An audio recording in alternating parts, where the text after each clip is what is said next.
Hey everybody, Paul Fontaine, Jeff Hawkins here on the Dynamite Show on the Fight Game Media YouTube channel, checking in about 12 minutes after Dynamite ended, about half hour after it was supposed to end. And we are on the Fight Game Media YouTube channel. I noticed a few people already in the chat. I see Greg, John, Fernando. Nice to see you guys as always. And for those listening on the audio feed on Thursday morning, I want to thank you for supporting the site as well. We had another show, second week in a row, where the main event didn't start until after the scheduled end of the show. Except this time, we actually got a full match. And, oh my God. The beatings will continue until morale improves. Yeah. Well, hey, we got a super chat. We had something we were going to talk about, but we'll address this one. With Plethora asks, with the new ratings, with the new quote unquote rating system, SmackDown has gained 500,000 fans in the last 2 weeks. Do Paul and Jeff acknowledge the true power of Tiffy time? If Tiffy is responsible for big data changing the way they do their ratings just to shut the wrestling people up, then yeah. I think it shows the power of Cody Rhodes' penis. Yeah, Raheem. I think big data. Garrett made a comment on Wrestling Observer Radio that he thinks they make the numbers up just to please some people. I wouldn't go that far, but I do think that they've made some changes specifically designed to get the results that they got so that people would stop bugging them, specifically wrestling people. Dave Meltzer's on line 2 again. Yeah. And just tell him 3 million. What? Andy Nebedy from WrestleJoy is on the other line. And then when you're done with them, Mookie wants a word with you. Brandon Thurston needs something for his Substack. Please give it to him. They gained 500. I mean, AEW has been killing it. They went from an 0.09 to a 0.15 in 1 week for a show that was pretty good, but it didn't really, like, it wasn't a show that seemed like it was going to just kill in the ratings. I think we're just back to what we were last summer. Like, that's what it feels like. So yeah, I'm good with that. Yeah. I mean, to me, at least, that at least makes sense. You can look at the numbers, but when they change the way they're doing things and all of a sudden the numbers go way down, it's like, what can you do? The forced narratives from week to week because everybody's down. And now I'm like, look, everybody's up. Oh no, except TNA because the Google searches don't match. So that number's made up. But AEW's is fine. The Google searches, yes. Yeah. Oh my God. Matt wants to know where's Pete down: Seahawks on the Patriots or Teclon Statlander? I gotta say Seahawks on Patriots. Yeah, the game didn't become interesting till the 4th. So yeah, if you think it was interesting, okay. The only interesting thing to me was that turnover going to be called a pick six because I had a $50 bet on it at 7-1, and it was first rule to fumble, and I was like, that was an interception, and they changed it. So true. Paul was a happy boy, and then they got that touchdown called back, and I had the under, so I got that one too. That's all. Well, it's funny because I am a diehard football fan. It's one of those things hearing people going, "Oh, God, could you imagine winning on just a bunch of field goals?" And I'd kill for my team to just win on a bunch of just win, baby. Yeah, I was surprised that I can't remember the kicker's name, but 5 field goals was a record. I was surprised that that's the record. I would have thought somebody would have had 7 or something. I know in the Grey Cup, I'm pretty sure it's like 7 or 8. Take the points, kids. Stop this fourth down chicanery. Although I thought the Patriots should have gone for a 2 on their first touchdown, but they didn't. Yes. I was surprised they didn't, but that was a little bit of Super Bowl talk. But what we want to talk about, I wanted to bring up, and Jeff, you weren't even aware of this, I guess, but Andrew Zarian was hinting today at something about the AEW world title picture is going to look very interesting. And then the Matt Men account, which of course he's a part of Matt Men, quote tweeted that and said, yeah, it's going to look real phenomenal. And then he left it at that. And, Andrew Zarian, he's got sources and he likes to tease things, and a lot of talk about AJ Styles and whether he's done with WWE or not, whether he's finished wrestling or not. And he himself led credence to it by going on Stephanie McMahon's podcast and saying, yeah, everybody gets a do-over. And, if I can come back once, it's not a big deal. There's there's a lot of Carney in AJ Styles. So, I really have no opinion until he shows up. Do I think he'll put on good matches if he's in AEW? Yes. Do I think he's a ratings mover? No. You might be wrong there. I don't. Okay. How about this? I will say he's a moderate ratings mover, but enough to say win a week against either WWE show. No, but you know what? He might bring in an extra 20,000 pay-per-view buys if he does a match with Kenny Omega. All right, I'm good with that then. Yeah, I'm not. It's not a hill. Tommaso Ciampa got them from a 0.08 to a 0.15 in 2 weeks. You laugh, and obviously that's probably not the reason. But I will say, I do have a very good friend who, I mentioned this on the takedown. He had not watched AEW in almost 2 years, and when he heard that Ciampa jumped, he watched the show. Not because he's a huge Ciampa fan, but because he thought it was interesting and he heard the segment was really well done. He watched the show. He liked it because it was a good show that week. And then he watched the Collision because Ciampa was going to be going for the belt. And then he watched last week's Dynamite. And then on Sunday morning, I get a text from him. Did you watch Collision yet? And I was like, did you? And it's like he had never watched Collision in his life. And he's watched 2 weeks in a row now. So, you never know what's going to catch people. And for him, it was just the excuse to start watching. And then now he's watching. He likes what he sees. So, yeah. No, I like Tommaso Ciampa a lot. So, if he moved something on Collision, good. Matt says first Ciampa match he's seen since ROH. So he's telling us he doesn't watch AEW because this was his third AEW match. You didn't watch his NXT black and gold run? No, Matt has a laminated WWE hater card that he proudly carries. Okay. Yeah. Well, he was great in it. He must also have one for Collision because Ciampa's wrestled twice on Collision already, and he missed both those matches too. Curry had to the topic. If AJ goes there, how many team matches do you see for AJ? He counted at least 6 in AEW. Oh, I'm not sure what he means, but dream. That's probably what he means. Dream matches. Okay. Yeah, Hangman, Kenny. Ospreay will be another good one because he's done it. Swerve would be a good one, I think. All the top names. MJF. I'm gonna give you a sneaky one that's gonna be fantastic. Is Ricochet given 20 minutes? Oh yeah. Mike Bailey. That could be great. Yeah. Those two together, a couple of Impact legends. Ospreay, yeah. Oh, freaking Ospreay. That's the dream. For Will. Sure, we're talking about this now, but the reality is 6-man tag titles with the Good Brothers. Wow.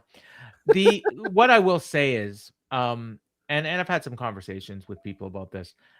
If Tony wants him, and I think he probably does, money is no object.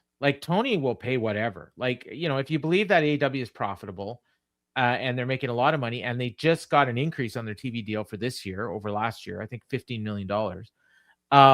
They can pay him whatever they want to pay him. So the question is whether or not WWE sees enough value in him to pay him. And basically it would be to pay him to not wrestle.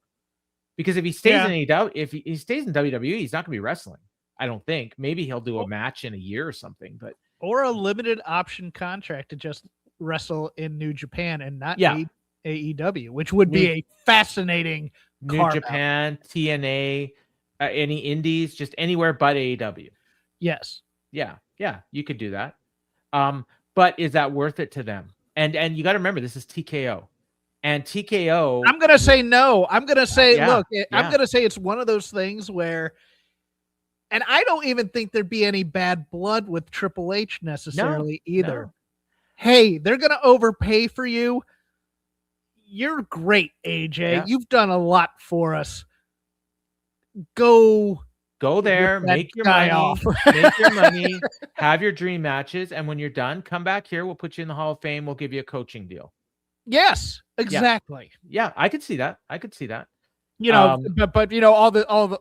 this is why we are mature adults who think this way. And of course, there are children on the internet who will be thinking, duplicitous things. And it's you say that, and they probably said the same thing to Danielson. Yes. But the thing is, you get to AEW, and then AJ might say, you know what? I don't want to go back. I like it here. That could happen too. I don't think they said it to Danielson. I think it's one of those things where their doctors just would not clear him, no matter. No, he was wrestling when he left, wasn't he? I think he was. He was. He churned, because remember, he wrestled on he did a triple threat match at Mania right before he left for the title. Right. Then I'm misremembering. Yeah, they made him a nice offer, and he chose the AEW offer. I assume it was for more, or it was. I think the appeal of working in New Japan helped it. No, because you remember, they were trying to work out a deal where he could wrestle in New Japan while under WWE contract. They were trying to get that done. And I tend to think Danielson always kind of had one foot out the door, though. Probably. I mean, he probably wanted to. He watched AEW and realized, okay, this is the kind of wrestling I want to do. Right. Yeah. And I remember him talking to the famous story about him talking to Vince, and Vince said, watch this show. And what do they do that's better than us? Nothing. Right. And Danielson's like, no, everything.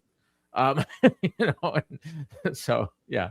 So he's there. And by the way, he was back tonight. A lot of people were speculating that he might not be back. But he was there. Do you think he flies to Australia? No, not a chance. Okay. I don't think so either. Yeah, no. That's gonna be a Nigel McGuinness special right there. That they're there for 2 days. Like, why would you? You don't even need them there. What, know? Yeah. But I think he'll be back next week in Sacramento. Yes. Yeah. West Coast, he can do the easy flights. Yeah. Well, they were in the West Coast last week too. It's possible he had a month off for the holidays, like people get time off. It's not. Where were they last week? Was it Vegas? Yeah, it was Vegas. Yeah, it was Vegas. That's which is closer to where he is, I think. True. Yeah, because he's in California, right? I believe Napa Valley, I believe. Oh, is he? I thought he was in Washington or Scottsdale. Might be Scottsdale, but for some reason, I know they got a place in the Napa Valley, they got a place in Scottsdale, and they got a place in Oregon, I think, or Washington. So who knows where he is on any given day, and Bree's probably not home right now, so that could be part of it too. He had to be home to watch the kids. That's what I'm thinking as well. Well, she was in Saudi Arabia. And training, probably training at the PC, I would think. Ready for a comeback, yeah. Oh, God. Plethora just brought up a very good point. AJ versus Cope? No. God, nobody wants to see that. Really? No, but they may want to do it. Oh, God, I hope not. I don't want to see that. You know what? If I never see Adam Copeland again, I'll be fine with it. I'll let that one sit there. Thought we were going to see him tonight, and we did not. No, instead the PR machine does what it does. Yeah. And all of a sudden you start seeing these stories in Fightful about a team you haven't thought about in ages. And lo and behold, they show up on TV tonight. Yeah, Isaiah Cassidy and Swerve Strickland. Mark Quinn. He's on the same diet as Swerve is. I'll just say that. We'll get to that when we do the show. So we started out with Tony Schiavone in the ring, and he was called out Kenny Omega and Swerve Strickland. They had advertised a face-off between these two, which is interesting because they don't have a match scheduled at this point. And so Tony Schiavone asked Swerve why he's so tense around Kenny. Swerve says, stuff's been lingering. 5 years ago, Kenny was on top of his game. Conveniently, it's the last time he was the AEW World Champion. You're the cleaner, best bout machine, god of professional wrestling. Everyone outside of All Elite Wrestling, including me, was trying to get here to face you. I got here in 2022. I became a world champion in 2024. I get to the top, and where are you? Where's the cleaner? Where's the best bout machine? I'm here becoming the most dangerous man in AEW, and you're nowhere to be found. Now, don't get me wrong. I'd see you pop up at the Tokyo Dome. I teamed with the same guy at Anarchy in the Arena, but you're either laid up in a hospital bed or you're suspended. So he's bringing up the Brawl for All. And he said, seems like a false prophet to me. During your absence, the congregation looked for someone else to follow, a new prophet. I'm not going to call myself a god or anything, but every arena we go to, the church sings whose house? Swerve's house. Now Kenny Omega marches back in here, best he's ever felt. in title contention with us, almost like you're using your EVP powers. And I pictured your brain just steaming at this point. Is that what you're trying to do, Kenny? I had to fight with EVPs over the last 2 years. A couple idiots that like to stroke their own ego. Crowd didn't like that, being that they were in the Young Bucks' hometown. Abuse of their power, and I ended that last summer. I don't care if they refer to you as a god or not. Use your power to step in front of me. I'm going to put you down. And I should point out a couple points during this speech. Kenny tried to get a word in, and Swerve just talked right over him. So Kenny says, "Are we good? Can I talk now? All right. Let me be the first one to correct you on one detail. I never once called myself the god of professional wrestling. These people gave me that nickname. I never asked people to pray to me or to beg for me. I never asked for their adulation. They cheer, they enjoy this place, and they respect this place as where the best wrestle. And when they see a Kenny Omega match, they see the best. So whether you call it the power of a god or not, I take their belief as a great responsibility. Because for them to believe in me for one final journey to reach the top of the mountain and to do it the right way, let me ask the question, whose house?" And a few people chant Swerve's house, but not as many as the first time. He says, "For you to question me, the lights are on in that house, but there's no one home. If you need someone else to burn that house down, I got just a friend who has experience in doing that." A little bit of the old Kenny is feeling good. This is Swerve now. He's showing up. He's showing out. I have him doing it by getting wins. And then Kenny says, "If it wasn't for you, I'd have that chance in Australia. I know how much you believe in yourself and all this. I'm asking you to believe in me, Swerve. What I'm asking for is something simple, a fight. I've seen the way you look at me with disrespect, whispering sweet nothings in Nana's ear like you have something planned. This ends, and it ends now. If you want the match, you've got it. If this is about wins and losses and padding records, then that's what we're going to do. Accept or yield." And then Swerve says, "Kenny, you're just scared. Our generation is lapsing you. If you want to go face-to-face with me, the most dangerous man in AEW," Kenny stops him. He says, "Oh, right. The guy that gives everyone the heebie-jeebies. No. The most dangerous man in AEW right now is Brody King." Crowd barks. I heard some fuck ice chants, and Swerve was not happy. And then Swerve says, "What I was going to say is if you want to do this with me, I'll put you back in the hospital bed, and this time you won't get up." Kenny slaps him. Swerve gets pissed, takes off his jacket. They start brawling, and they brawled all over the place. Kenny had a V-trigger on the ramp. Swerve speared him off the ramp and through a table. Excalibur was screaming for security, and took him a while to get there. And that was, I like this. I didn't like the stuff about the EVP, and I really don't even know why they did it, but they did. Let's start off. First, shout out to two guys I used to go to PWG shows a lot and sit with from We Watch Wrestling, Vince Averill and Matt McCarthy sitting there in the front row tonight. I hated this segment. I liked the fight, but this entire promo was ass. I'm sorry. Okay. I know that Fernando thought it was a fire segment, and the fight and the brawl was very good.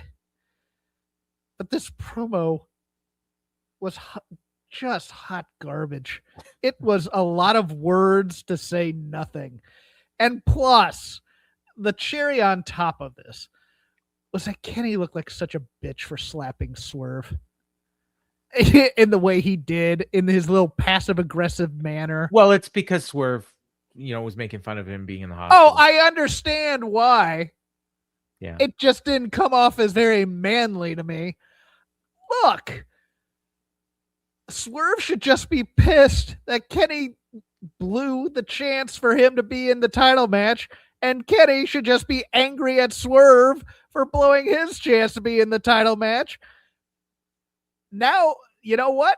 Let's drop these false pleasantries and kick each other's ass. Boom! Now we have a fight. Now it's great. Instead, we're talking about EVPs and all of these people. They call me a wrestling god because every time I get in the ring, they know that they're going to get a good match. Well, okay. To be fair, that's not exactly what he was saying. He was saying you're going to get the best, meaning like you're going to get the best of the best wrestling and doing, like, giving their best. They're all, giving you 100%. In a fake fight. Yeah, Paul, but you're not thinking it's a fake fight when you're in this. When you're saying you're going to get the best. Yeah, look, he's not saying the best performance. He's saying he's saying like we're gonna give 100%. We're not gonna half-ass it. Yes, we're gonna give 100%. Who cares? Look, if you punch him in the first and then you knock him out in the first round, it's still a good thing. Just say I'm better than you, Swerve. This sounds like a boring segment. It was a boring segment. It was bad. I'm sorry. It was a lot of words. It was an expositional promo. And expositional promos. Yeah, I know you hate these. Yeah, I did. Emotional promos are good. Who had? Everybody's just trying to be a little bit too cool for school, and by being detached. You're two detached guys who aren't building a fight because you're trying to be so cool about it and get a little put down from the audience. You know, I just it's. You know, had the best promo tonight. MJF. Yes. Yeah.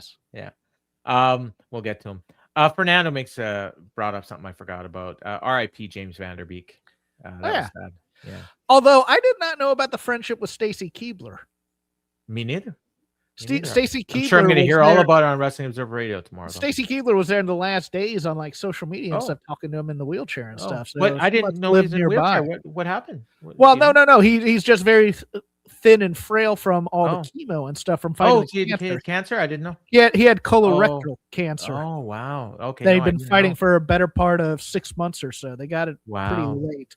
I didn't know. I did like you hear about this and like I haven't heard his name in probably 10 years. And look, for all the talks of Hollywood actors making big money, I mean he was auctioning stuff from Dawson's Creek to try and pay for it, and they have a GoFundMe for the 6 kids. Oh wow, I had no idea. I gave to it today too, so I didn't know. I'll have to check that out.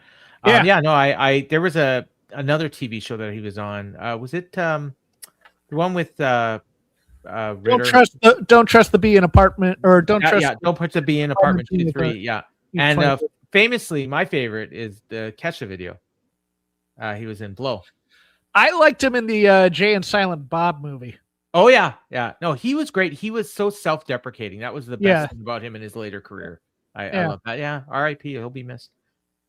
Okay, where's my notes here? Sorry, I'm using a different email. The fight was good, even though that was the jump off the stage to the table spot is that was a little contrived, but I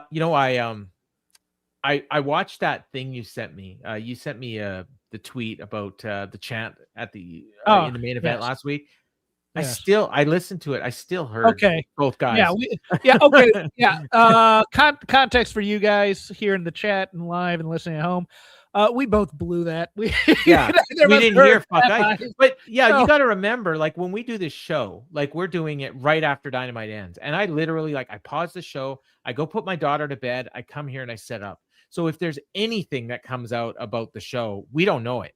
Sometimes news breaks to us on the show, but you heard. Can't remember what it was that you thought you heard. I heard both guys. And when I listened to it again, I still heard both guys. So it wasn't my sound system. Dogfight was what I heard. Dogfight, yeah. I was like, all right. Yeah. Now that I know what they were saying, okay, of course that makes sense. Interesting. By the way, it was a hot crowd tonight, I thought too. It was a very hot crowd. Yeah. And it's been like I will point out. I would have gone, but you didn't go to Cuba like I thought you were going. No, that's next week. And I am going, except I'm going to Mexico now. I'm going to Mexico now, not Cuba. We changed our plans, but it was supposed to be this week.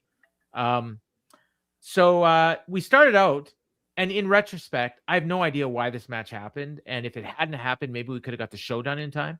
I think this is booked like a PWG show, because this is the kind of match that would open a PWG show. Well, not just that. I mean, if you're paying attention, I think every single show for the last month has had a Don Callis family versus Death Riders trios match on it. Yes. And this match was no exception. And this was not advertised ahead of time, because I did the listing of the matches about 2 hours before Dynamite started.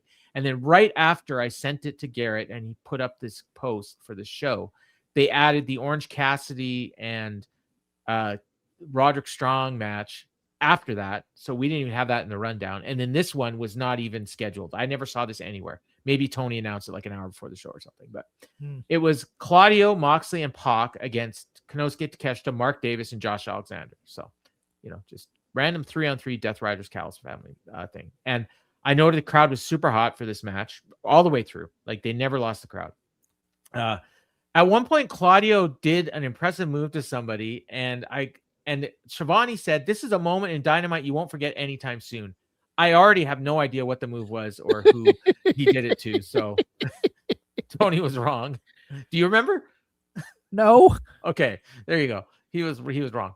They were a lot of brawling on the outside. They went through a break. They came back from the break, and the match really heated up. And I'm not to blame, like not sloughing off anything that happened before the break, but I kind of watch it, and if anything interesting happens, I note it. But usually, it's just a bunch of setup for what's going to happen later. And so after the break, I got Claudio doing the airplane spin to Alexander. Crowd went nuts for that. Davis broke it up. Claudio hit a power slam on Davis. Went for a pile driver. Davis reversed out. Claudio rolled him up. And Davis took him down with 2 hard lariats. And then Excalibur stops calling the match for breaking news. Kenny and Swerve next week on Dynamite in Sacramento. I was amazed. I can't believe they're not doing that on pay-per-view. Now, maybe they'll do like a draw or some sort of angle, and they'll do a rematch on the pay-per-view, but they should have made people pay for this, in my opinion, but they didn't. Then they did the spot where everyone comes in, hits all their moves, and we ended up with Moxley and Takeshita in there. Takeshita hit an exploder for 2. Claudio and Pac took turns hitting Takeshita with uppercuts. Then Mox hit a cutter. I thought he got a fall there, but Davis broke up the pin. And then him and Claudio brawled to the outside. Fans are chanting AEW. Mox had a choke on Takeshita. Davis did a blind tag. Now we got the 3-on-1 triple team on Moxley. They all gave him German suplexes. Then Davis took him down with a lariat and covered, but Pac broke it up. More triple teaming. Crowds booing some more. Takeshita's running the ropes. Claudio hit him with an uppercut. Pac took out Davis with a dive. Moxley choked out Alexander and hit a Death Rider for the pin. And if you'll note, I never pointed out that he tagged in. I'm positive he wasn't legal. I didn't run back, but the last tag I remember seeing was Davis doing a blind tag, and Moxley tried to pin him, and there was no tag to Alexander at any point. But whatever, it was a really good match, but that was just a little nitpick. I enjoyed the match. PWG party special for sure. I enjoyed the match. I was just interested. I was kind of watching, and it's like, okay, the top 3 guys in the Death Riders versus, okay, Takeshita, good. Josh Alexander, he's up there, and then Mark Davis, we're gonna make fetch happen, I guess. Mark Davis and Davis wasn't even the one that took the pin. So right. Alexander's no better than 6th. Alexander is so fascinating to me. You got Fletcher, Okada, Takeshita, obviously the top 3. Andrade, 4. So Alexander at best is 5. Yeah, I would have possibly strengthened this lineup for the Callis family, but Alexander is like he's an optical illusion to me. Because I've seen him live when he was with Monster Mafia with Ethan Page. And I thought he was big. And Ethan Page is pretty big and thick. Mm-hmm. And then you watch him in TNA, and he's a giant there, kind of. And then because I'm thinking he's like the same size as Claudio. And then you see him next to Claudio, and he's just a wee lad compared. Well, he's not a wee lad, but I mean, the one to me is Moxley, because Moxley's deceptively big. And he's 6'4", and people don't realize he's 6'4", 6'5". So when he's in there with Alexander, then you see, okay. Yeah. But if Alexander's in there with Speedball, well, then he looks like a monster. Yes. So. But no, this was very enjoyable, I thought. I mean, I got no big notes to say about it. Yeah, just a party match, and it was there to set up Takeshita and Moxley, who are wrestling for the Continental title on Saturday in Sydney. So, and did I do the? Oh, I didn't do the Renee promo with Kyle. That was before this match. It's before this match. No, it's before this match because next is the match. She did a quick promo with Kyle and Don Callis, and Don Callis said he doesn't have the pressure, he is the pressure. And then Kyle said, I live for this pressure. I'm like, pressure. What the is this just because I think somebody in WWE's nickname is the pressure now? And then he says, I get my TNT championship back, and I go home and get my hero's welcome. Isn't Austin Theory the pressure? Yes. That's the guy you want to be comparing Kyle Fletcher to. And he says, tells Kyle or Don, let me do this on my own. And Don's like, I get to sit back on my feet on the desk and watch the great Kyle Fletcher. I'd love to do that. I get the night off. Yay. That's what he'd be doing anyways. Well, yeah. He never manages during a match. Usually, he's usually at the commentary desk. I mean, he interfered. He helped Andrade beat Omega last week. Okay, if you recall, yeah. And this week, Fletcher didn't want his help. So we get Kyle Fletcher and Tommaso Ciampa for the TNT title. And I got to tell you, man. Okay, so they set this match up on Collision, and I thought, okay, it's really interesting that they're doing this match in California before Grand Slam, because I thought, okay, if you want to belt Fletcher, do it in Sydney. So the fact that they're doing it on Ontario means, oh, there's no way he's winning. And I thought, okay, he's not going to win. There's going to be something with Callis, and he's going to be mad that he doesn't get his hero's welcome in Australia. Well, they did this match, and crowd was super hot the whole way through, and it was a pretty long match. They went over 15 minutes. Ciampa got distracted by Callis at one point, but didn't really affect the match. Archer was there as well. They went to the outside. They fought on the outside for a while. Fletcher suplexed him on the floor going into break. They come back. Kyle missed a knee to the corner, flew over the top turnbuckle. They get to the outside. Ciampa did a running knee, missed it, hit the stairs. Ciampa recovers, hits Fletcher with the Psycho Driller on the stairs, which is the air raid crash. Callis points out, well, that's a great move, but he can't get the pin. And then Danielson said he doesn't need a pin. And then because he can just win by count out. And Callis said, well, that's a bitch move. You would never do that, Danielson. I like that exchange. Then Ciampa hit the flash knee right around the 10-minute mark and got a great near fall. Kyle sold it great. And of course, that's a move he won the title with. Then Ciampa hit a reverse DDT for 2. He went for an avalanche Psycho Driller, but Fletcher reversed out. Then he hit the running kick to the head, which he'd end up hitting like 3 more times, I think. Kyle hit a back rope driver from the top for 2. Then he hit a power bomb for 2. At this point, crowd's going nuts. Fletcher hit the kick in the corner again here. Ciampa hit a rising knee, knocked Kyle out of the ring. Then he dove onto him, but Kyle caught him in midair, power bombed him on the apron. Then he threw him back in the ring, hit a running kick in the corner, went for the brainbuster, but Ciampa kicked out of it. Then the ref, I thought they were doing a ref bump, but he just got distracted a little bit. Didn't really play into anything. Kyle did the kick in the corner again. Then he hit the brainbuster, and I thought that was the pin. And Ciampa kicked out. And I'm like, okay, at this point, there's no way. Obviously, Ciampa's winning. And then Danielson blamed Kyle Fletcher's poor cover for why Ciampa was able to kick out. And he explained why, something about shifting the weight or something. Then Kyle put him on the top turnbuckle, went for a superplex. Ciampa reversed it, hit the knee, and Kyle just barely kicks out. So Ciampa lowers his knee pads, goes for the kick again, but Fletcher hit a super kick. Then Ciampa comes back, hits the knee, and Kyle just rolls out at the last second. Crowd is molten at this point. They cut to Callis at ringside. He mouths, "What the fuck?" And then they do the 5-minute left call. Kyle is just out of it. And then he spit at Ciampa. Ciampa laughed at him, kicked him, and then starts slapping him out.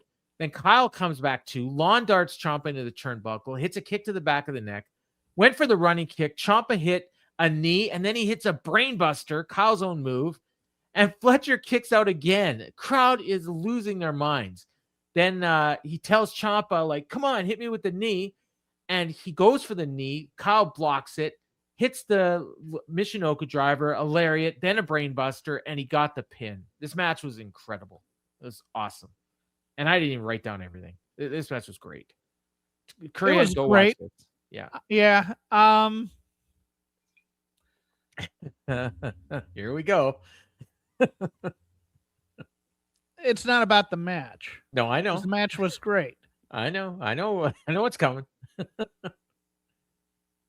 So 2 weeks in. Basically what we did was we gave Mark Briscoe the win because everyone was complaining that they gave him the loss at the wrong time. Mm-hmm. Then we brought in Ciampa. Yes, we did. To beat Mark Briscoe to make it seem like he was important. Yes. Which is good. And then we beat him in 2 weeks because we want to go back to Briscoe and Fletcher. Yes. Game 7. Yeah, we'll get to that. Because it's in Australia, so Fletcher can get his Game 7 win. Now, do you want me to tell you what the counterpoint is, even though I'm not even sure I agree with it, but I know what the argument is? I'm not sure I'm down on this argument necessarily, but you know what the argument is, even though you don't agree with it either. Oh, he's having great matches. Well, I think it's one of those things where they looked at this. They go, "We're in Australia. Yeah. We've cooled down. We've cooled him down too much."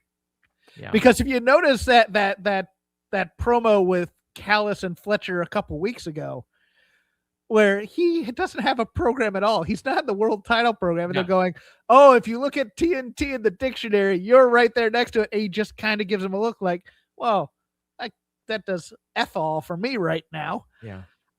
Okay, we could heat him back up in Australia by having him win the TNT title. Yeah. And eventually now we'll have two people.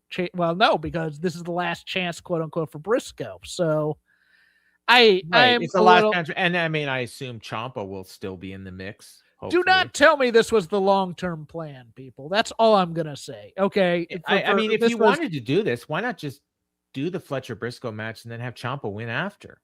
No. Yes. But they wanted to debut. They wanted to debut Ciampa right out of WWE, and that's why they did it. No, they didn't want to beat Ciampa right out of WWE. No. They wanted to debut him right out of WWE. Oh, they wanted to debut. Yes. But I would have debuted him at Grand Slam, possibly. Yeah, or you could debut him here, but just doing something else.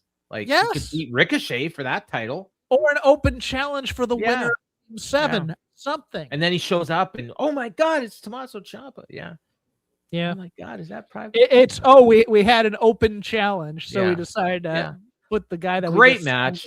I saw someone commenting in the Discord, and he said, he's like, I bet Ciampa is so glad that he came here now, getting to do matches like this. And I'm like, okay. I'm sure the guy with the bad neck enjoys landing on his neck a lot. Yeah, I was thinking about that and just thinking, like, you know what? I'm sure the money's great. And I'm sure he likes having great matches. And I'm sure, don't get me wrong. And he's working with a lot of friends of his from back in the day. And new people that he probably was. I'm sure he looked at that AEW roster and thought, man, I'd love to wrestle Kyle Fletcher. And guess what? I don't think he necessarily hated wrestling in WWE either. I think he just wanted a change of scenery a little bit, possibly. I think maybe WWE didn't offer him anything. That too. Yeah, not to downplay him or anything, or maybe they offered him less. He got paid. If AEW is going to overpay for him, then go to the place that's going to overpay you. Always. Yeah, exactly. Yeah. So yeah, it was a great match. And then so Kyle says, so Renee again is in the ring. So this may be where you thought I was going before. But she says, congrats on doing this on your own. What's next? Renee, I made it very clear I'm coming home with the TNT championship. Holds the belt up. Crowd pops like he's the biggest babyface in the world. Said, that is exactly what I plan to do. And in spite of being banged up, I'm going to show up in Sydney, Australia as champion, and I'll receive the hero's welcome I deserved last year. And because I'm the greatest TNT champion of all time, I'm going to defend it in my hometown against anyone from anywhere, because I'm the greatest TNT champion to ever live. All right, pause. Pause right here. Okay. Who did you think was going to come out? You are, I am. Who phenomenal. AJ. Oh, really? You thought it would be AJ this quick? Yeah. Yeah, I did. Okay. I thought Gargano? I had two. No, Gargano hasn't been cut yet. He was on SmackDown on Friday. He's going to NXT. Did you catch that? Oh, jeez. Yeah. I thought possibly Buddy Matthews. Oh, God, that would have been great. Or who was the other one I was just thinking of? When he said anyone from anywhere, I thought. Or maybe... I was thinking one of the New Japan cast-offs that just came out. That maybe WWE. I like, not evil, but maybe, Hiromu. Well, maybe Hiromu wrestled this morning in Japan. Yeah. I guess it was evening in Japan. Because it was weird because Andrade was on that show. Naito could have been the guy. I don't know. Yeah, I don't know about Naito, but I mean, it could have been somebody from New Japan for sure. Drilla. And instead, who'd we get? And I love him. Don't get me wrong. We got Reach for the Sky, boy. Yeah, and I was like, and Kyle's reaction was, come on. That was my reaction too, kind of. And I love Mark Briscoe, but I'm just like, we're going back to this. So he's got a mic and he says, "Did I hear you correctly? Listen, son, you come a long way. Not long ago, you was a young boy trying to figure things out. Now you're a 2-time TNT champion. So congratulations. You deserve it, man. But you got a damn big mouth, and your ass can't cash a check your mouth is writing. So we done battle 6 times. 3 wins for me, 3 for you. Hey, man, I'm an impatient man. I'll be happy to give you the game court advantage for game 7 if you ain't scared." And Kyle says, "I'm sick and tired of your dumb little face. We might be 3-3, but I'm sick and tired of seeing you in this ring. But I did say I'd fight anyone from anywhere, so I accept. But number 7," he's like, but, number 7 deserves to be better than the rest. And I want this to be the final chapter in our story. So whoever wins in Sydney will be the very best. And you say you love to reach for the sky, boy. So how about you reach for this TNT championship? Because if you want game 7, it's going to be a ladder match." And Briscoe got all excited. And I'm like, you freaking moron. You just stripped yourself of the title. Because basically the title's vacant when you go into a ladder match. Yes. Yeah. The other thing is, I have expected Ciampa to try and get into this, and it would be a 3-way. Oh, that would have been interesting. But no, the other thing is Ciampa just had this incredible match with Fletcher, right? And the people that are going to tell you that it's okay that Ciampa lost quickly because he beat Briscoe and he had an awesome match with Kyle Fletcher and it's fine. He's not hurt. The problem with that theory is Briscoe and Fletcher are going to have a ladder match on Saturday. Which match do you think people are going to remember more? The ladder match, obviously. Yeah. And it's going to be incredible, I'm sure. But even if it, like it's in Australia, it's in his hometown, it's 2 bigger stars.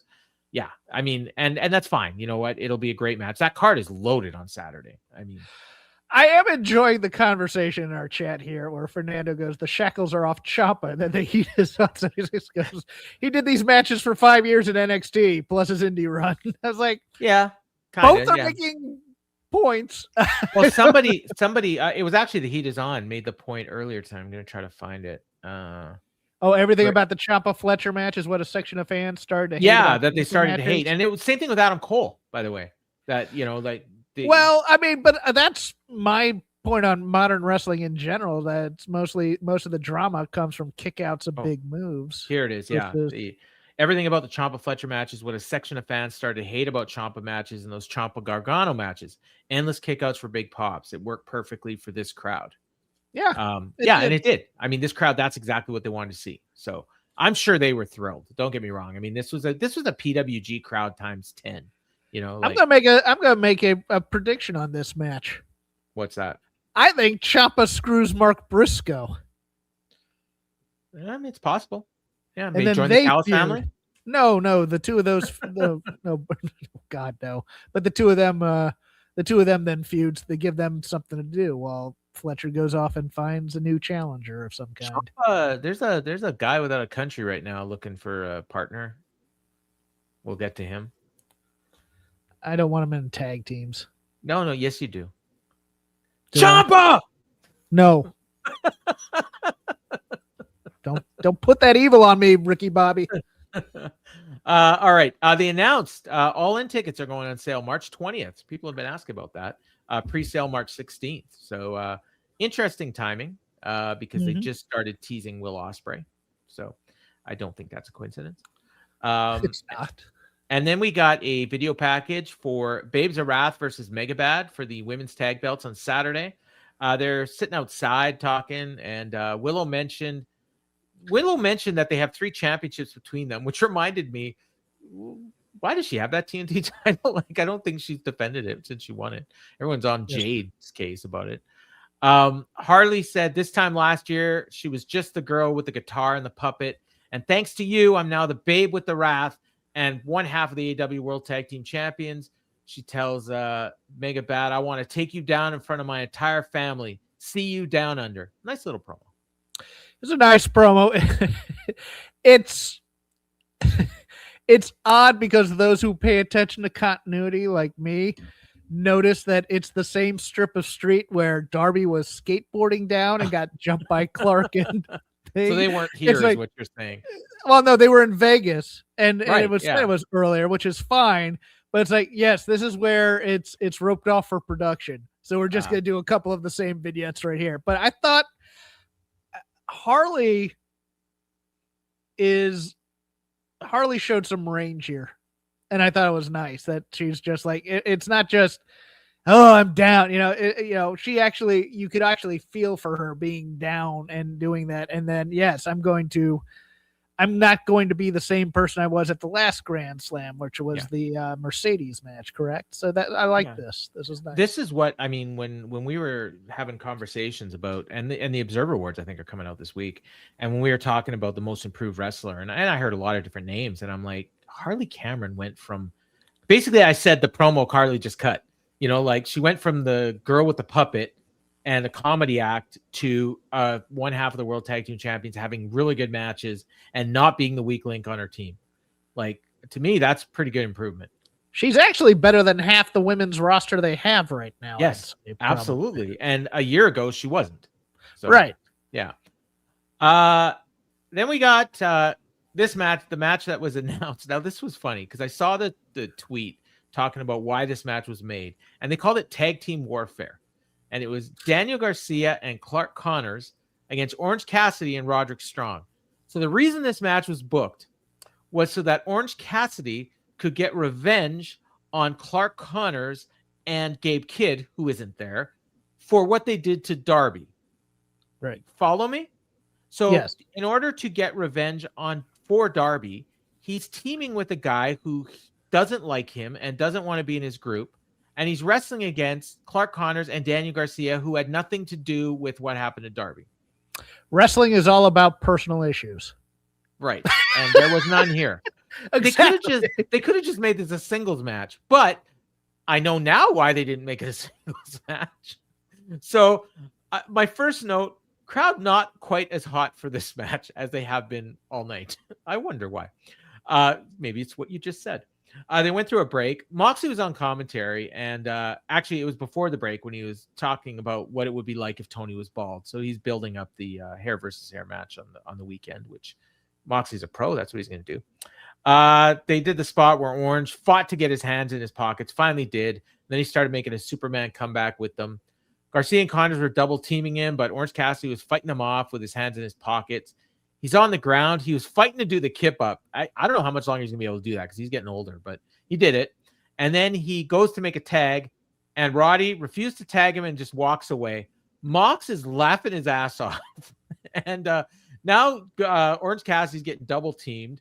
Mox is still laughing like 2 minutes later, and he says he has no explanation for what happened. And I'm like, he clearly doesn't watch the show because Roddy has told him multiple times he doesn't like him and he doesn't want to be on his team. So then he's like, there must be stuff going on backstage that we don't know about. And it's like, no, they're filming this stuff. So Garcia's choking Orange Cassidy out on the ropes. Connor speared him on the apron to the outside. And he put him up against a barricade and went for another spear, but Orange leaped out of the way. But Garcia was right there and hit him.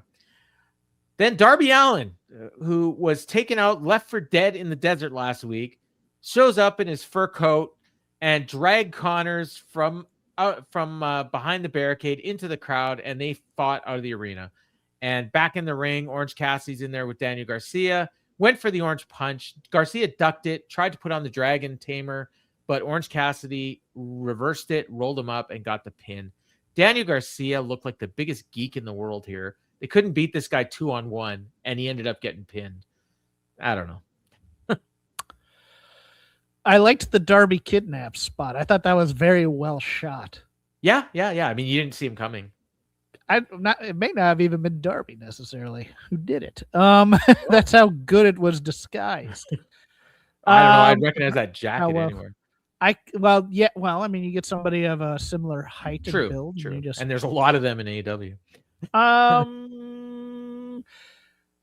This Roddy heel turn can kiss my ass. I don't care about it. You join the Death Riders?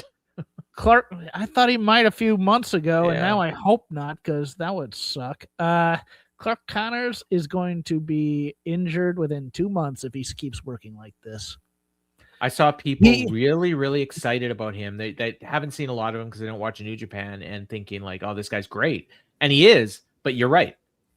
He dove straight head first into a rope and could have almost broken his neck. That ridiculous spot where he does the dive from in the ring to the apron as a spear, kind of like how Big E used to do, but not quite. I mean, it's still a little bit sloppy. The running far too fast into the LED board type of situation where it looked like he rammed his shoulder into there.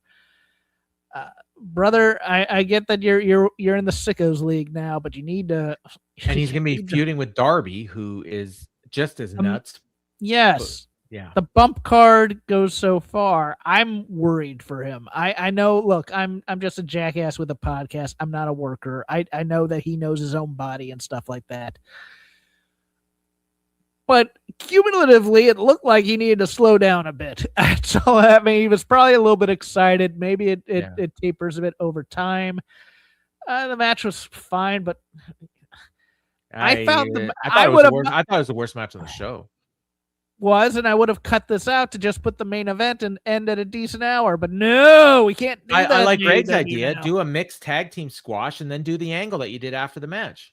That's exactly what they should have done, and that's the correct answer because you're plugging well, they did a mixed tag squash last week. The baby faces do one with the heels this week or something. Well, they did one on Collision too, but you can do another one. Oh, did they? Fine. Yeah, sure. Yeah, Brittany Brooks worked. They're building chemistry. That's what you say. Yeah. Okay, good. So after the match, they cut to Tony and Luther in a skybox, and Orange Cassidy was still in the ring. And so Tony says, "Children of California, lend me your ears. I am timeless Tony Storm, and I've made peace with my life choices. Marina Shafir, you mixed martial asshole, at Grand Slam, Australia." Yeah, they bleeped asshole. No, I was going to say that I've made peace with my life choice. I go, man, Juice Robinson taking strays already. Yeah. Are they? They're still together, aren't they? They're married. Oh, okay. But yeah, okay, good. Anyways, at Grand Slam, Australia, if you knock me out cold in front of my friends, family, and former lovers, then you deserve to shave my head. But I will evolve into the most beautiful bald bastard this world has ever seen. But if I'm able to defeat you, then I will shave your head so close to your skull, they'll put a price tag on your head and sell you at Spirit Halloween. And as for Wheeler Yuta, you are the most annoying little shit I've ever seen. This was a great promo. And then you start hearing, shut up. Yeah, shut up. Yeah, I'm normally down on Tony promos, but this was just the right mix of profanity. This was the crowd to eat it up too. Yeah, so, yeah. Wheeler's enough.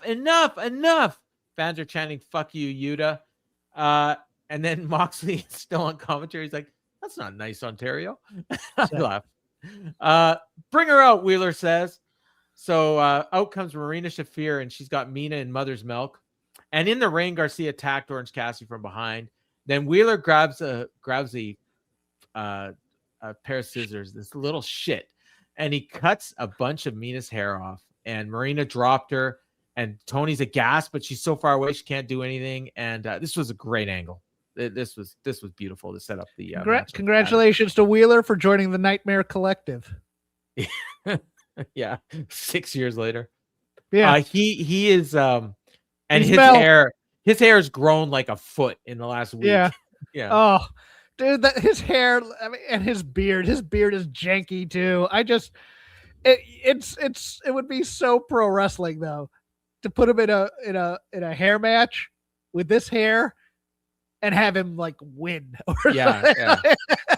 I heard the dumbest booking idea I've ever heard. Oh, come on. That's the internet. No, this was dumb. So Orange Cassidy pins Wheeler, and Marina Shafir offers to have her head shaved instead because she doesn't want Wheeler to get his hair shaved. That was the idea. It was in the Discord. I can't remember who said it. I'm like, that is just about the stupidest thing I've ever heard. Okay, well, that beats my stupid idea. Okay, what's yours? Which is Marina loses. Yeah. But Roddy saves her, and then they cut Tony's hair anyways. Now that would be a good heat angle. Okay. Yeah. But you know what would even work better? Orange. Roddy saves her, and they shave freaking Wheeler's head. And they leave no. the Death Riders as a power couple. And Okay. Wheeler's a bald baby face now. With Mox. Wheeler would turn after the head shave? Well, he's with Mox. Right? Okay. That's not going to happen. That's a dumb idea. No, I agree. Yeah. Yeah. So yeah, it was good. I kind of want to see Tony lose and see what she'd be like as bald, but it's got to be Wheeler, right? I think see, the way that Mox played off Marina, going, well, she'd own it because she has confidence, which made me laugh. It's like, yes, to be a bald man, you need to have confidence. The problem is, as the hair's leaving, you don't have much confidence. From someone who lost his hair. Yeah. I think there's a very good chance that Marina Shafir is shaved. Okay. I do. Yeah. I think the one person who isn't going to be shaved is Orange Cassidy. I think we can all agree on that. Yes, his hair was perfect.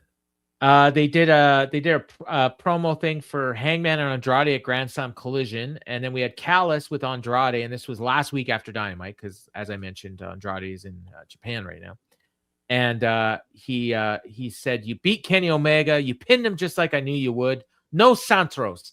You see, that's how we do it because we're a team.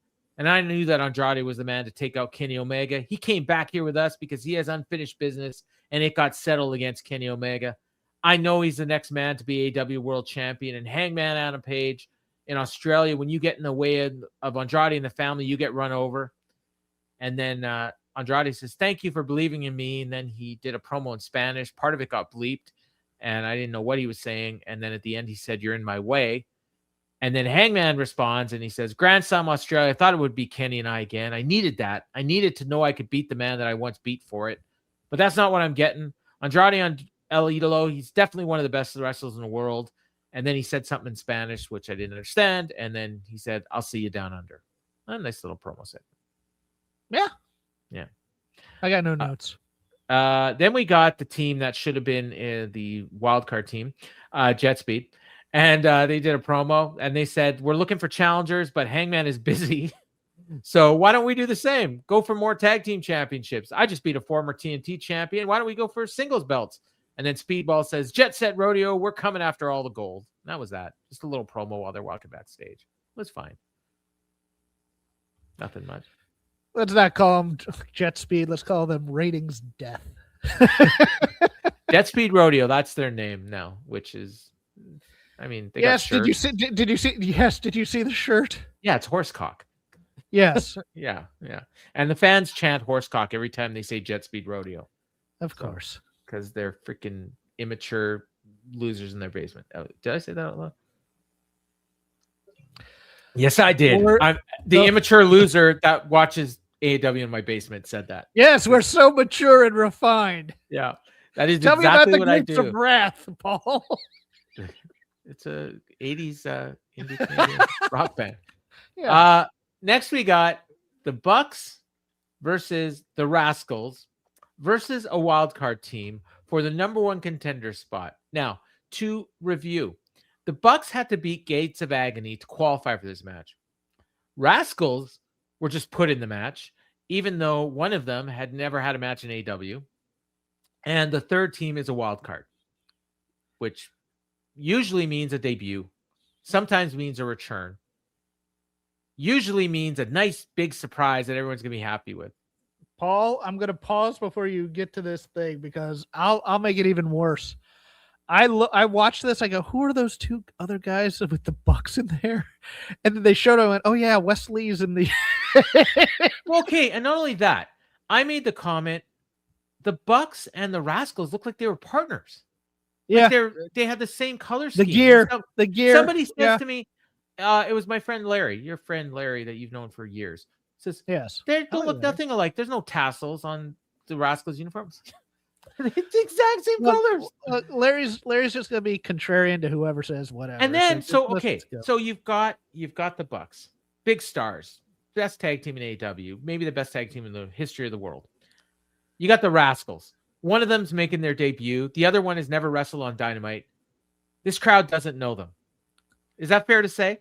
That's they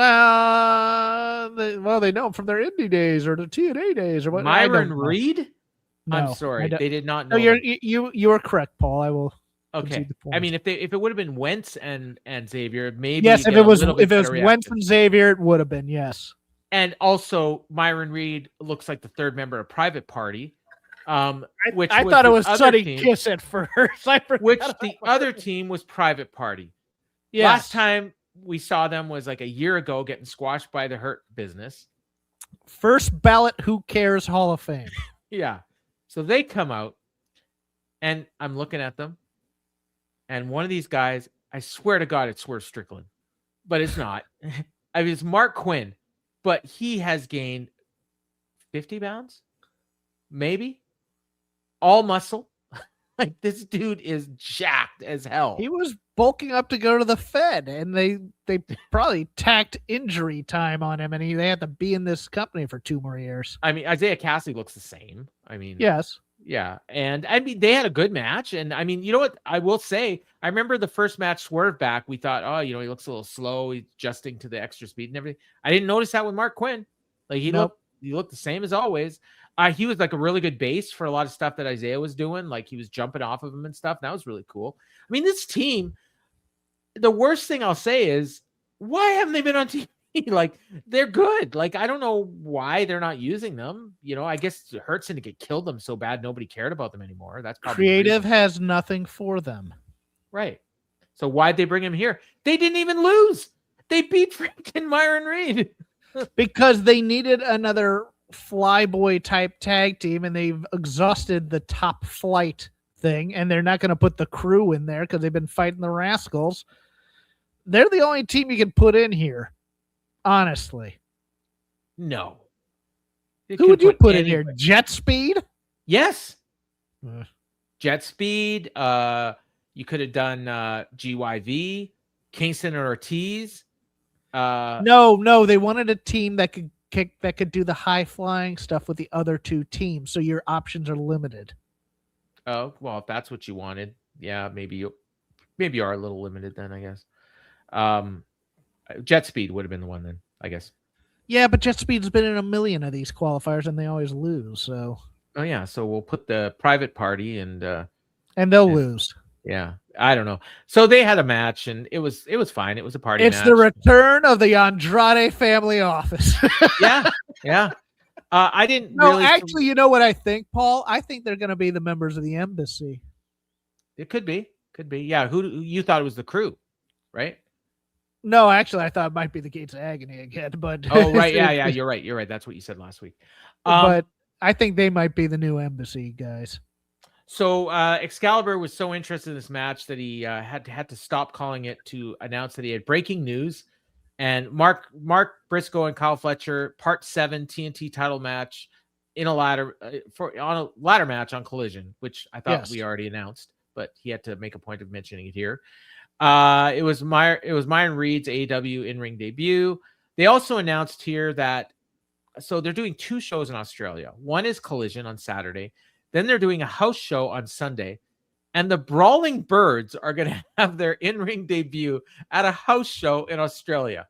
Sure. So two lasses from England are flying to Australia to do a house show. Yes. Okay. And they might be on whatever the 0 hour equivalent is for that for Grand Slam Australia. There isn't one. Unless they tape some matches and no, I mean, yeah, that's what I'm thinking. Or they just do it for the crowd there. Or they do I'm sure they're actually going to do this. They're going to do the Worlds Collide in Ring of Honor, and okay, yeah. But yeah, so they announced that, and then they also announced Moxley and Marina Shafir against Orange Cassidy and Tony Storm in a match, and one of them might be bald. Well, we know Moxley's bald, he said, but one of the other 3 might also be bald. So it has to be Marina then. No, it has to be Wheeler. No, none of them now. Oh, because you're going to have Marina and Moxley out there with shiny heads. And doesn't matter. We're not going to see it. Bald. We're not going to see this. We're never going to see these matches. There's a house show, except it's going to be on YouTube next week. It's a dry run to see how it goes. So I noted that Isaiah did a great dive off of Quinn's back into the outside, and then Xavier did a shooting star press onto everyone as we went to the break. Then I just wrote, there's way too many moves to write down, too many to keep track of. It was a party matches. Crowd, surprisingly, wasn't even that into it. Maybe because they didn't know two of the teams. Then the Bucks did a bunch of super kicks and then a BT trigger on Quinn. And then they hit the Meltzer driver on Myron Reed and got the pin. I was surprised that Private Party didn't take the pin here. But yeah, it was fine. It was a party match. Yeah. I'm more disappointed that we're not getting a feud with the Bucks and FTR. We're just getting a match. And I'm just like, okay, cool. Unless we add CNC and do a full-fledged feud. No, I think CNC is appearing after the match. That could be. Speaking of which, FTR comes out. They got Stokely in his wheelchair. And as they're coming down the ramp, you see Private Party just crawling away in the back. Yes.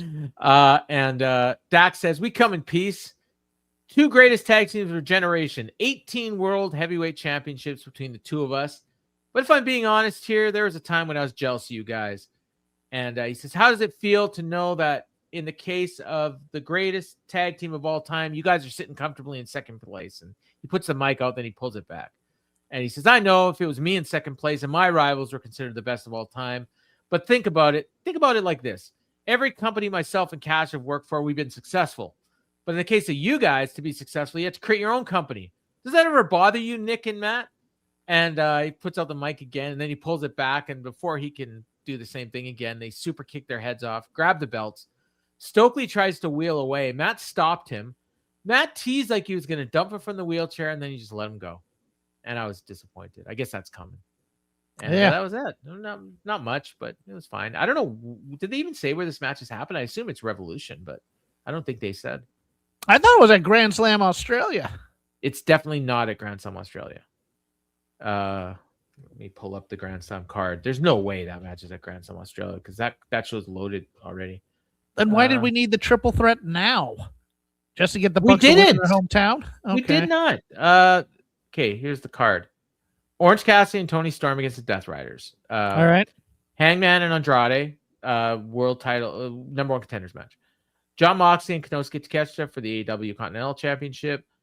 Babes of Wrath against Mega Bad for the AEW Women's World Tag Team Championship. Kyle Fletcher and Mark Briscoe in a ladder match for the TNT title. This is like a pay-per-view. Yes. And MJF and Brody King for the AEW World title singles match. 6 matches. 5 of them are for titles. 1 of them's for hair. Sorry, 4 for titles. 1's a number one contender match. 1's a hair match. I mean, this is a pay-per-view. And they're going an extra half hour, at least. Probably 3 hours on Saturday. On Valentine's Day. Of course. Against the NBA All-Star Game. No UFC this week, though. And I'll actually be watching it now because my holiday got pushed back 2 days. So, so that's, no, I don't know when this match is happening. I think it's Revolution would be my guess in LA. That makes sense, right? Bucks win the titles in LA and sets up Copenhagen. Oh, well, yeah, see, I don't know. Unless they try, you know what? Stokely is probably gets out of the chair and he's about to do something. And then Beth Phoenix shows up and stops him. And then the Cash and Dax get on Beth like they're going to get her, and then Cope and Christian show up. Something like that. But the problem is FTR wants to work with Cope and Christian. Yeah. I guess the Bucks would be part of a 3-way. Maybe they want to do tables, ladders, and chairs type of a thing. I've been saying this for like 2 years. No, you have. I'm giving you your flowers. But then I keep being told that they're not going to do a ladder match because Edge said he never wants to do another ladder match, and Christian's lazy as fuck and doesn't want to either. I didn't say that out loud, did I? He does nothing. I watched him do a ladder match where he didn't take a bump. Like this was not that long ago. And I love him for it. Don't get me wrong. When I say somebody's lazy and he's making $2 million a year, fuck, I wish I could have that job. We got another Will Ospreay video package. He looked different. I can't, he looked a little heavier and definitely wasn't moving as much. But he's like voicing over and he says, I know I can wrestle again, but when I return, will I be the same? They show him doing rehab. Will they still be in my corner? When I return, does the assassin recover the air? When I return, will every single question be answered? When I return. And then they cut out. So they're teasing it. I have a feeling he's coming back sooner than people think. Like, why are they doing these video packages now? Is it just because tickets on sale for All In? I thought that this was the point of the Andrew Zarian tweet. Oh, okay. That could be. That could be. And that he comes back sooner than we thought, and he's. I mean, so if that's the case, he's probably back for the Owen. So he can win the Owen and get the world title shot at All In. Right. Yeah. That makes sense. So that would be probably June. Mm-hmm. Yeah. So yeah, and at some point they can give you a date, and then we can all get excited. Then we got the MJF video package, and this was great. He says, "I'm the world champion. If you're dumb enough to think that you're on the level of Devil, step up or get stepped on." So this is like previewing, like they're showing the recap before the match. So they showed highlights of the match from last week, and then MJF's pissed. He's like, "Hangman, you want to stick your nose in my business? Tonight was a fluke. If it wasn't for that crooked cowboy, you wouldn't even have had a prayer." And they cut to Brody, and he says, "I just did what I said I was going to do. Many people consider that the biggest win of my career, and they're right. Until Grand Slam Australia, that is." And then MJF says, "The reason I'm talking about Hangman Adam Page is because you don't stand a chance. With my back against the wall, the devil's at his most dangerous, and I'm going to make you my bitch." And then you hear Brody barking. And nice little promo. It's like 30 seconds, but it was good. Yeah. No, MJF was pissed, and that's what he should have been. Pissed MJF is great. I love it. Yeah. And then I looked at the clock. It's 9:02. 10:02 in the East, 7:02 on the West Coast. Show's supposed to be over already. And they're doing the ring intros for the main event. And I'm like, are you kidding me? And they did the same thing last week, except they didn't actually have a match. Well, here, they're doing a strap match for the AEW Women's World title. And they start out, and they're just going at each other right away. Chris Statlander's bleeding like 3 minutes in. I don't even know how. I didn't see what happened. And they cut to commercial at 9:06. I'm like, this is when I messaged you and said, we ain't starting the show on time, dude. And you're like, put a message in the chat. And I'm like, no, it's in another room. It's not even set up yet. Like, I got stuff I got to do when the show's over. I got to put my daughter to bed. I got to set up for the show. Like, we don't just flip a coin and it's on. So yeah, they finally come back at like 9 minutes after the hour. And Tony's like, we're going to stick with this match until it's over. And it's like, you assholes. So Stat is bleeding like a stuck pig. And I don't even know what happened. Tekla did the spider suplex. Crowd is going nuts for her. Statlander starts whipping her in the back, and the crowd doesn't like that, even though Stat's the babyface. Stat whipped her some more, and the crowd was getting into it as she whipped her more. Then she hit a blue thunder bomb for 2. Then Statlander gets up, starts whipping herself. Went for another blue thunder bomb, but Tekla reversed out. Then she started whipping her and choked her with the belt. She went for a stomp, but Stat whipped her again in midair. She whipped her in the back, and then she wrapped the belt around her. She went for Saturday Night Fever, but then instead of Saturday Night Fever, she hit a tombstone. I'll be honest with you, I have no idea what the difference between the two moves is, but apparently there is one. Sky and Julia come out. Sky distracts the ref, but Statlander whipped Julia. Then she pushes the ref aside, starts whipping Sky, and then Tekla speared her, tied her hands up with the belt. Then she hit the stomp, and she pinned her. And the crowd that had been totally into Tekla didn't react at all to this finish because I think they hated the finish, right? Because of the interference, right?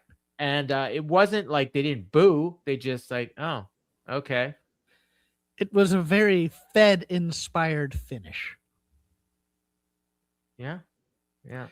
And Tekla is such a hot act that she doesn't need that. Now she could take a shortcut on her own, but it's a strap match, so there's really no shortcut. Right. Yeah. I just this I can't believe. Yes, your geeks are going to get involved, and that'll get you the title match when she'd be so much more over if she had just beat Stat. And somebody told me that they explained why Harley and Willow weren't there to stop Sky and because Tekla. They were on the outside of the building in Vegas cutting that promo earlier tonight. Yeah. No, they did not explain why they didn't. Oh, did they? No, they didn't. No, but in people's minds they did. Yeah, and then the apathy got worse because They're triple teaming Statlander. And who should come out to make the save but the two brawling birds The Brawling Birds, as Tony Schiavone went in his who have not been high-pitched seen voice. on television. Those collision segments, or those segments where they don't identify them, Right. have been airing on Collision, and there's zero reaction to these brawling birds when they come out. Because I'm sure they recognize Jamie. I'm telling you, they don't recognize Alex Windsor because no. Look, I don't like doing fashion choices either. I do like the name. I will say I love the name. I do like. Oh no, Birds. that's good. This is not the gear for Stat either.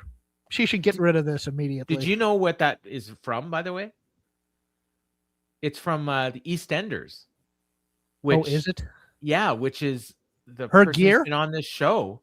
Statlander's gear. No, the name and the segment name that they were doing. Like, yeah. So, and that's Lisa Gifford, who's been on the show. Okay. Writes for that show. That's fine. Yeah. Somebody sent her the clip and she popped for it. So, yeah. The Brawling Birds. So, I guess we're getting Brawling Birds and Sky and Tekla at some point, probably for a world title. I don't know what's going on. Well, they're going to make their in-ring debut at the house show that nobody's going to see. And I should point out, they had a hammer and a pipe. I can't. I'm not sure which one had which, and it probably doesn't matter. Pipe seems like Jamie, so I'll say Alex had the hammer, and if I'm wrong, I'm wrong. I do like Fernando likes the overruns. I don't. I'm sorry. I just don't. I when I sit down to watch a 2-hour wrestling match, by the time we get to 2 hours, I'm kind of done. Like, even if I didn't have a podcast, I would not be happy about it. Like, it's just the way I am. You know, if it's going to be 2.5 hours, tell me ahead of time. Let me prepare for 2.5 hours of wrestling. And I think that might have something to do with the reaction too from the fans. Like, they might have been tired. You know, this was a long show and there's a lot of good stuff on the show. Don't get me wrong. Like, you know, that freaking Fletcher match was great. The 2 party matches were fine. You got the return of Private Party. Hey, how about that? That might be where they started dying. I don't, in retrospect, why'd they even do that match? I don't know. But yeah, I mean, overall, you know, they've been pretty good this so far this year, and I do like the direction. Garrett and I talked about this on Monday on the Takedown, and whether like these increased ratings are, you know, like, are they a mirage? But even if they are, like, does it feel like AEW's got momentum? And I think it does. Like, I do think there's some positive signs. They're doing better crowds. I do like the direction with like every top guy in the company going for the world title. I love that. I've been saying that every week, and I will keep saying it. MJF's a great champion, and he's got a lot of great challengers. So yeah, and I think Grand Slam's gonna be a huge show. Revolution selling a lot. I think they're at 9,000 already. We'll probably end up with like 12, 13. So good for that. You going? That reminds me, I need to get back to the guy who wanted to go with me. I gotta get a hold of. Do you know if that Schneider guy is still there? I want to get tickets for the Winnipeg show. Oh, no. No, he's not, or you don't know? I don't know. I don't know. Okay, I'll talk to somebody else. Okay. Yeah, I probably could ask you that off air. So yeah, I think that's it. Nothing else after the Brawling Birds came out. Does kind of sound like the Brawling Brutes. Wasn't that who was that? Sheamus and Sheamus, Pete Dunne, and Ridge Holland. Oh, right. Maybe he'll come back as their manager. That is not the worst idea in the world. Oh, everybody would start to groan though about him being on the roster because eventually he'd work. Yeah, but they would be happy that Tony gave him a job after WWE screwed him. No, they wouldn't. They wouldn't be happy with the guy. They would just be upset because he's not a 5-star guy. Oh, okay, all right. But that's a good. He'd be a good valet for those two. Sure. Yeah. Anyways, let's get your plugs in. Shake them ropes. We'll talk about something. Probably about Becky Lynch's promo. Liv Morgan. It's the build to Elimination Chamber. So we'll talk about all the things in there. I don't know what Rob wants to talk about just yet, and there's been no big news. So we'll talk about something. Yeah, you can talk about Chelsea Green losing her mixed tag team title without even losing it. Yeah, that's true too. But he doesn't watch that, so it doesn't. Oh, okay. All right. And me, I got nothing to plug. I don't know what's happening next week. If Jeff's gonna do this show with someone else, or if we're just gonna take a week off, we'll let you guys know. We honestly haven't even talked about it. So you can draft Kevin Ely. You can draft either of the bombshells. I'll be fine. Just give me somebody to host and take notes so I can riff. Garrett maybe. Garrett would be great too. Yeah. So we'll find somebody. Yeah, because I'm away. I'm leaving on Monday, and I'm coming back the following Monday/Tuesday. So I will be back in 2 weeks for Dynamite in Denver, which a couple of our friends will be at. I think Larry, Dean. So yeah. So for Jeff, I've been Paul, and this has been the Dynamite Show.